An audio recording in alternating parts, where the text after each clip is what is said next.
자, 우리나라 가계부채는 총액만 놓고 봐서는 천조가 넘어서 과다해 보이지만 이를 자세히 뜯어보면 옛날 미국, 일본처럼 묻지마 대출해준 게 아니고 대출 한도를 LTV, DTI 등으로 제한해왔기 때문에 개개인별로 놓고 봤을 때 무리하게 땡빚 낸 사람은 얼마 없고 대부분이 감당 가능한 수준이다. 따라서 가계부채로 인한 경제위기 및 부동산 대폭락은 없다 라고 주장하신 분들이 많습니다. 대표적인 분으로 우리나라 부동산은 LTV가 50% 선으로 유지되었기 때문에 집값 폭락은 없다 라고 2019년이나 21년 요 사이까지 계속 말씀하신 분이 있습니다. 물론 이분은 예전에 백분 토론에서 현재 여당 편으로 나오신 분이었기 때문에 정치적 의견이 많이 섞였다고 볼 수는 있겠죠. 근데 문제는 되게 어이가 없는 게 뭔지 알아요? 저런 이야기 하는 인간들 치고서 LTV 규제한다고 반대 안 하는 인간 없다. 그러면은 우리나라는 건전하게 LTV DTI들을 적용해서 집값 폭등이 문제가 되었냐 안 되었냐 요걸 보기 위해서는 LTV를 적용하는 것을 찬성해야 되는 거 아니에요? 규제하면 또 집값 폭등한다고도 하는데 그게 말도 안 되는 소리다. 우리나라는요 요것만 봤을 때는 안 보이지. 요것만 봤을 때 안 보이는데 왜 그럼에도 불구하고 천조가 됐을까요? 왜 우리나라가 미국도 아닌데 천조국이 됐을까요? 전세 때문이에요. 전세. 왜 우리나라가 천조국이 됐냐? 전세 자금 대출 때문이에요. 그러니까 우리나라에만 전세라는 제도가 있잖아요. 그러니까 실질적으로 위험할 때 어떤 경우도 이야기했어요? 한 부동산에 전세 보증금, 그 다음에 근저당, 자기 돈. 근데 이 전세 보증금도 전세 자금 대출을 받아서 들어간 거다. 여기에만 대출이 3개가 됩니다. 근데 일본이나 미국 같은 경우는 어때요? 일본이나 미국 같은 경우는 굉장히 심플해요. 매우 적은 보증금, 그리고 근저당, 여기에 자기 자본, 그리고 요 보증금에서 월세 받아가지고 요 근저당에서 나오는 이자를 부담한다. 그러니까 심플하니까 한 부동산에 하나만 들어갔어요. 그러니까 쟤네는 LTV 80%를 하더라도 그냥 LTV만 들어갔으니까 보이죠. 근데 우리나라 같은 경우는 어때요?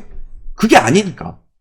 우리나라 같은 경우는 적어도 실거주 하는 경우 LTV 정도.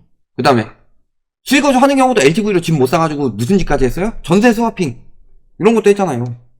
그러니까 우리나라는 감당 가능하지 않은 빚을 넣은 거고, 그리고 LTV라는 게 굉장히 웃긴 게 뭐냐면요, LTV나 DTI나 우리나라 근데 뭐 DTI 얼마나 제한했어요? 요즘에나 좀 하는 거지. LTV가 뭐예요? 집값이죠. 집값. 그러면은 LTV를 높이면은 무슨 상황이 생기냐? 집값이 높아지는 만큼 대출도 늘어나는 거예요. 근데 문제는 대출만 늘렸을 때 문제가 되는 게 뭐예요? 갚을 여력이죠. 이게 안 되는 거고. 그러니까 일본 같은 경우는 이 LTV를 무시하고 막 120%까지 내줬으니까 대붕괴를 한 거예요. 미국은 LTV 제한 없었냐? LTV 있었어요. 바젤 협약이 언제부터 있었는데. 미국은 제한이 없는 것처럼 이야기를 해요. 되게 웃긴 게 뭐냐면은 미국 부동산에 거품이 생길 때는 미국에는 규제가 없었냐? 있었어요. 미국이라고 LTV 120%씩 내줬는 줄 알아요? 그리고 미국이 그 다음에 어떻게 됐냐? 요걸 봐야 되겠죠. 근데 그런 것들은 생각하지 않고 유리한 지표만 갖다 쓰는 거야. 그러면서 문재인 정부 때 그런 이야기 굉장히 많이 나왔잖아요.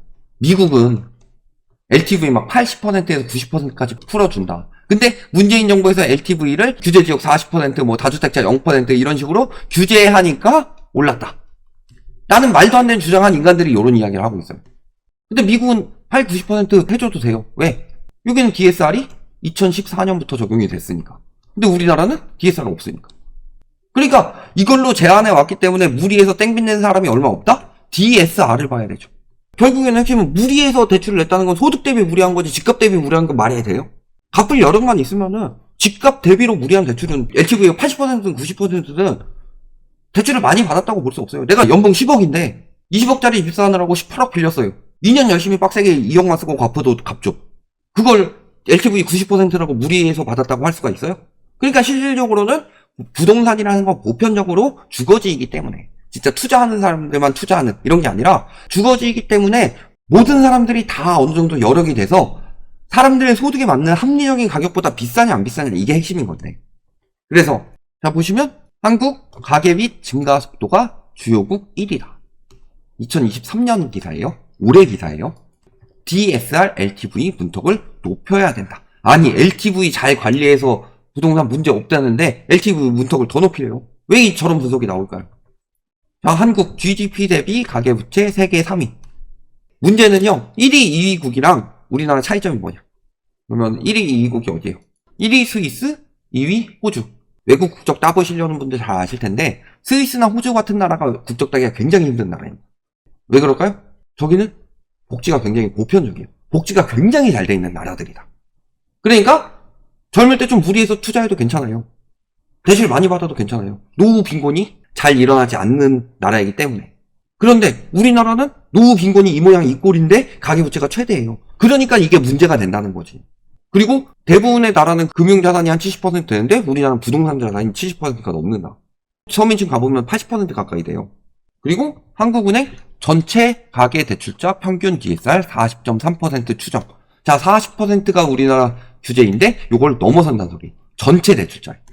특히 이 중에서 주담대, 차주 평균은 60%에 달하고 주담대에다가 주담대 받고서 집을 막 사고 그 다음에 그 상황에서 전세자금 대출까지 받아가지고 집에 못 들어가니까 전세 놓고 하는 사람들 차주 평균의 DSR은 80%예요. 이것도 자주 보여드렸던 자료지만 뇌피셜이라고 할까봐 한 번 더 보여드리면 주담대 차주는 많이 이야기했지만 이게 주담대 차주의 DSR은 60.6%다. 물론 작년 3분기 기준이지만 그래서 80% 수준까지 나타나고 있다. 그러니까 우리나라가 LTV DTI를 적용하면 뭐예요? 전세제도가 있는데. 그리고 전세제도는 실질적으로 전세제도의 의미가 뭐예요? 전세제도. 요거를 가지고 주거사달이라고 하죠.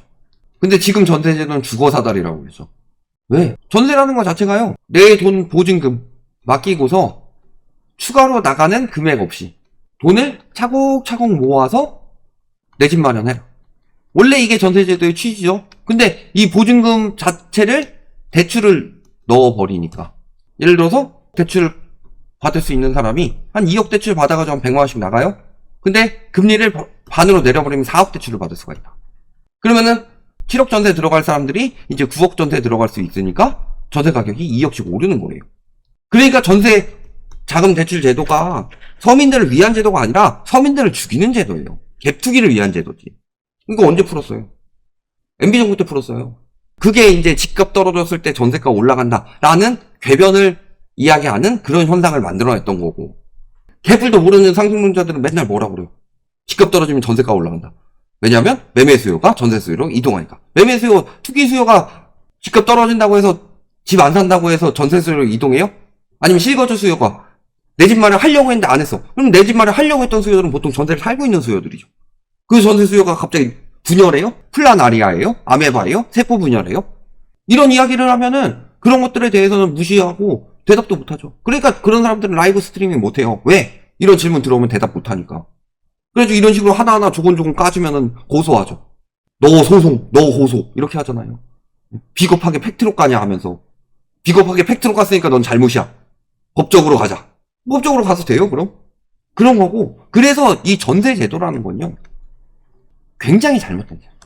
그러니까 이 제안을 해왔을 때 안 되는 이유는 우리나라는 전세 제도가 있었고 그 다음에 DSR 도입이 늦었고 이 두 가지가 핵심이었어요.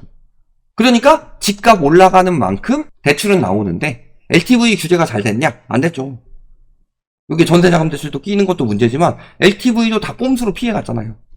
어떤 걸로? 임대사업자도 있고 그 다음에 주택사업자도 있고 아니면 전세자금 대출을 통해서 꼼수로 주담대 대신해받고 이런 것들이 다 엄청난 부실이 있는데 괜찮다. 딱 한 가지만 말씀드릴게요. 우리나라 소득 대비 가계부채가 엄청나게 높죠. 그런데 LTV가 낮게 나온다는 건 무슨 소리예요? 집값이 거품이란 소리예요. 그거를 반대로 해석하고 있는 거다. 왜? 집값이 올라간다고 해야 되니까. 안 떨어진다고 해야 되니까. 집 사라고 해야 되니까. 그렇기 때문에 저런 주장들은 말이 안 된다. 그리고 최악의 결과는 지금 나타나고 있죠. 최악의 결과는 뭐라고 보면 돼요? 깡통전세. 그래서 요 부분에 대해서 대책이 나와줘야 돼요. 정부가 전세 피해자들에 대한 대책이 확실히 나와야 된다. 물론 이번 정부에 잘하고 있는 점도 있습니다. 전세 사기 친놈들한테 시정 때리고 막 이런 것들은 잘하고 있어요. 저 정부보다 이건 확실히 잘하고 있다. 그런데 왜 집값 떨어졌는데 이 피해자들의 손실을 봐야 되냐. 그래서 이야기하는 부분 이런 질문 하셨었는데 이거는 저희가 얘기한 정책이에요. 그러니까 전세 사기 이게 세금 유용이다라고 생각하실 수도 있겠지만 물론 이렇게 받아주는 정책은 좋지는 않아요. 그런데 대출로 때우는 정책보다는 좋다. 왜 이 이야기를 했냐면요. 예를 들어서 이 전세 사기 당한 주택들은 어떤 주택들이에요? 전세가율이 90에서 100% 정도 되는 주택들이다. 그러면요, 요 집에 이 전세 사기 피해자들이 왜 나오질 못하느냐? 요 집에 들어가면 못 나올 것 같으니까. 그렇죠? 그러면은 요 집을 예를 들어서 집값이 1억인데 전세가 1억이야. 그럼 요 집은 못 들어오죠. 그러니까 요 피해자는 계속 피해를 보는 거예요. 근데 요 1억짜리를 정부에서 가지고 인수를 해준다. LH나. 그러면요, 이 집 사는데 1억이나 들었어가 아니라 세입자가 들어올 거예요. LH니까 보증을 해줄 거니까. 그러니까 1억 주고 세입자가 들어오면은 막상 무계 투기였기 때문에 손해볼 일은 없다는 거죠. 세금이 나갈 일은 없다는 거죠. 이런 식으로 좀 어느 정도 전세 사기 피해자들을 구제하는 방법을 찾아봐야 된다. 요거를 말씀을 드렸었던 거고, 물론 집값이 떨어지는 상황에서는 그게 좋지가 않겠지만, 빌라 같은 경우는 어느 정도는 어차피 뭐 지어가지고 하는 것보다 매입해서 하는 거랑 거의 마찬가지니까. 그렇기 때문에 그런 부분을 말씀을 드렸던 거고, 그래서 이런 정책도 필요하지만 우리가 가장 많이 말씀을 드렸던 정책이 뭐예요? 지금 빌라에만 적용되는 정책들. 그래서 반대가 심한 정책이죠. 왜? 공시가격 떨어지니까 보증 한도가 줄어서 전세가 떨어져서 빌라 임대업자들 죽겠다. 그때 저희가 이런 이야기 했어요. 공시가격의 한 70% 수준으로 전세가 상한을 잡자. 이런 정책들에 대해서 말씀을 드렸어요. 예전에 말씀드렸던 내용이에요. 그러면은 공시가 떨어진다고 좋아하지도 않을 거고, 공시가 올라간다고 싫어하지도 않을 거다. 그래서 공시가가 시세에 맞춰지는 것을 좋아할 것이다. 그리고 공시가 대비로 70% 정도로 하면은 깡통 전세가 날 가능성도 굉장히 없어질 것이다. 이런 정책에 대해서 저희가 이야기를 했었는데, 지금 빌라 공시가 대비로 어느 정도 받는지 알아요? 100% 넘게 받아요. 근데 이거 가지고도 죽는 소리 내고 있어요. 그러니까 가장 큰 문제는 깡통 전세로 인해서 세입자들이 붕괴하는 가장 큰 문제인 거고, 저런 정책들은 어느 정도는 필요하다고 봅니다. 뭐 세금 나가는 것에 대해서도 말씀을 하시는데, 다주택자들한테 걷어야지 그건. 사실 세금 나가는 것보다 다주택자들 양도세 보유세 깐 게 더 문제죠. 보유세는요, 보유세를 줄이는 거 가지고 저희가 뭐라고 안 해요. 근데 1주택자도 줄이고 다주택자도 줄이는 게 아니라 다주택자들에겐 보유세 부담을 늘려줘야 돼요. 그래야지 투기가 줄어들고, 그러면 공급 부족이란 말이 절대 안 나와요. 다주택자들이 가지고 있는 주택이 얼마큼 많은데. 그래서 그런 이야기 하죠. 다주택자들이 뭐 사적 임대를 놔서 기여를 한다. 기여 같은 소리 하고 있네. 그 부분에 따라서 공공 임대가 많이 필요하다는 소리예요. 근데 공공 임대는 집값에 영향 없다. 그들이 말하는 건 다 지금 집값 떨어지는 거, 그리고 주거 안정이 되는 걸 반대하는 정책들만 이야기를 하고 있는데, 그런 것들 다 사기꾼들이고요. 실질적으로 필요한 건 뭐예요? 임대는 정부 주도 하에 가는 게 가장 좋고, 그 다음에 다주택자들을 억제해가지고 내 집 마련을 할 수 있는 문턱을 낮추는 게 가장 좋다. 그러니까 늘 말씀드리지만 주거 사다리 이야기하죠. 주거 사다리는 필요가 없어요. 왜? 사다리가 왜 필요해요? 도저히 걸어서도 점프해서도 올라갈 수 없는 상황이기 때문에 사다리 놓고 올라가라고 사다리를 놔주는 거잖아요. 이게 왜 필요해요? 이 벽을 낮춰야지. 충분히 넘어갈 수 있게. 계단 수준으로 낮춰야지. 이게 진짜로 주거 복지를 하는 길이다. 여기까지 말씀드리겠습니다.